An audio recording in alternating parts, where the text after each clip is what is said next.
बिस्मिल्लाहिर्रहमानिर्रहीम। अस्सलामु अलैकुम वरहमतुल्लाहि वबरकातुहू। आबिद राजा चैनल की तरफ से आज मैं अपने दोस्तों को रसूल अल्लाह सल्लल्लाहु अलैहि व आलिहि वसल्लम का एक फरमान बताऊंगा। उससे पहले मैं अपने तमाम दोस्तों से गुजारिश करूंगा कि इस वीडियो को आपने आगे ज़रूर शेयर करना है। तो शुरू करते हैं। बिस्मिल्लाहिर्रहमानिर्रहीम।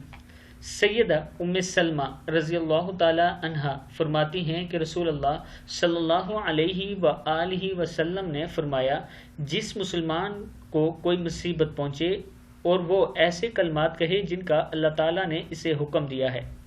वो कलमात ये हैं, इन्ना लिल्लाहि व इन्ना इलैहि राजिऊन, अल्लाहुम्मा जुरनी फ़ी मुसीबती व अखलिफ ली खैरम मिन।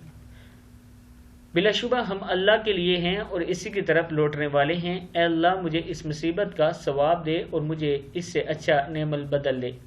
तो अल्लाह ताला इससे बेहतर चीज़ इसे देते हैं। सैयदा उम्मे सलमा कहती हैं, जब मेरे खामद फौत हुए तो मैंने कहा, अब इनसे बेहतर कौन होगा, इसलिए कि इनका घराना पहला घराना था जिसने रसूल अल्लाह सल्लल्लाहु अलैहि व आलिहि वसल्लम की तरफ हिजरत की थी। फिर मैंने यही दुआ पढ़ी तो अल्लाह ताला ने मुझे अबू सलमा का नेमल बदल रसूल अल्लाह सल्लल्लाहु अलैहि व आलिहि वसल्लम अता किए। सही मुस्लिम में है। इस वीडियो को आप दोस्तों ने आगे ज़रूर शेयर करना है। अस्सलामु अलैकुम व रहमतुल्लाहि व बरकातुहू।